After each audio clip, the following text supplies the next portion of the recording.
আসসালামু আলাইকুম।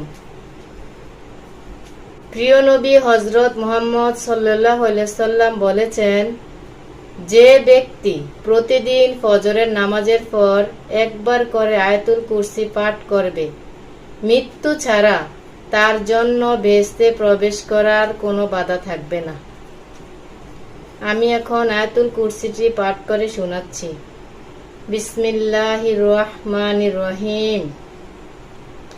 আল্লাহু লা ইলাহা ইল্লাহু আল হাইয়ুল কাইয়্যুম লা তাখুযুহু সিনাতুন ওয়ালা নাওম লাহু মা ফিস সামাওয়াতি ওয়া মা ফিল আরদি মান জাল্লাযী ইয়াশফাউ ইনদাহু ইল্লা বিইজনি ইয়ালামু মা বাইনা আইদিহিম ওয়া মা খালফাহুম ওয়া লা ইউহিতুনা বিশাইইন মিন ইলমি ইল্লা বিমা শাআ ওয়াসি'a কুরসিয়ুস সামাওয়াতি ওয়াল আরদা ওয়ালা ইউদু হিফযুহুমা ওয়া হুয়াল আলিয়্যুল আযীম।